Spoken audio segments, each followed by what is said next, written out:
"Security, get her off the stage." Brad Miller didn't just say it, he let it drip into the microphone so every TV in the state could replay the humiliation.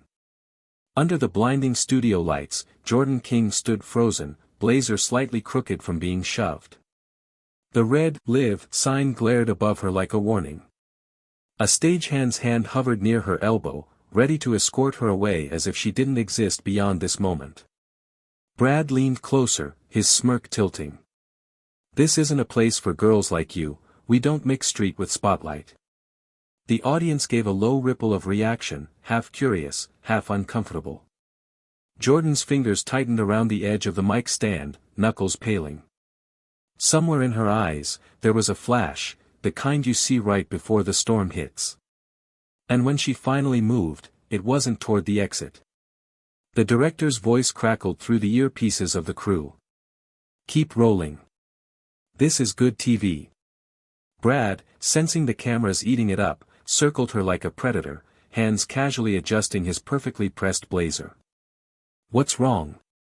Lost your courage now that the whole state can see you're out of your depth?" His words were calculated, each one a needle, meant to draw blood without leaving a mark.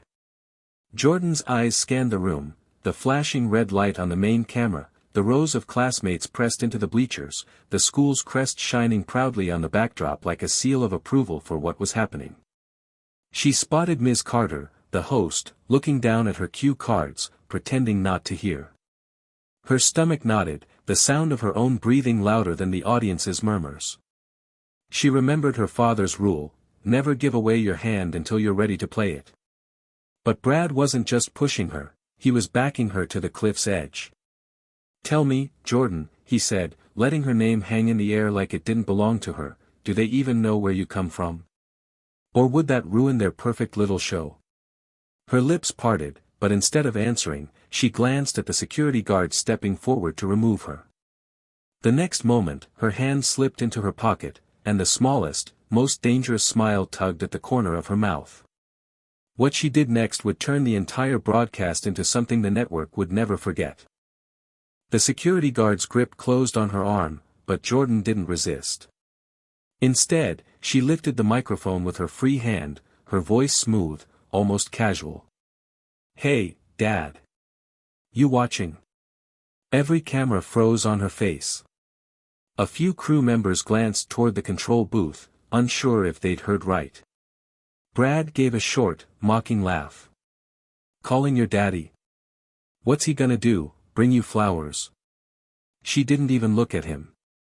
"No," she said, pausing just long enough for the audience to lean forward, "he's going to make a call of his own." From the front row, a boy's phone buzzed. Then another. Then the assistant producer's headset crackled with a panicked voice from the station manager, "Shut it down. Do you know whose kid that is?" Brad's smirk faltered as whispers spread through the bleachers like wildfire. Jordan held the mic steady, her gaze locked on him now. "You've got about 3 minutes before the people my father sends walk through those doors. I suggest you use them wisely." The security guard's hand dropped from her arm. For the first time since the show began, the room was dead still. And that's when the first black SUV pulled up outside the glass studio doors. Through the studio's glass entry, 3 men in dark suits stepped out of the SUV, moving with the precision of people who never had to ask twice. The stage lights suddenly felt hotter, and even the host's polished smile cracked. Mr. Vance, the director, yanked off his headset, muttering under his breath, "We're done, we are so done." Brad took a step back but tried to keep his voice steady. "You think I'm scared of?" He stopped when one of the men glanced toward him, a slow, deliberate look that seemed to weigh his worth in ounces. Jordan didn't move from center stage. "Scared? No. You should be respectful." She turned slightly toward the cameras, speaking to the audience at home. "You just watched someone try to throw me out. My only crime? Existing where he didn't want me." The mic picked up every heartbeat in the room. The security guard was now by the wall, head lowered, pretending to check his phone. The 3 suited men didn't speak, they didn't have to. Their presence was a verdict. Brad's hands twitched at his sides. This was just a joke. No, Jordan said, her tone flat, final. A joke is harmless. This was a choice. Mr. Vance stepped in, voice thin. Jordan, maybe we should. You should, she interrupted, think very carefully about what you air next. The camera cut to Brad's face, pale under the lights. Somewhere outside, another SUV door slammed shut. The countdown had already started. The men in suits never touched anyone. They simply stood near the edge of the set, speaking quietly into earpieces, and that was enough. Phones kept buzzing, producers, board members, even the school superintendent trying to confirm what they'd just heard. Brad couldn't meet her eyes now.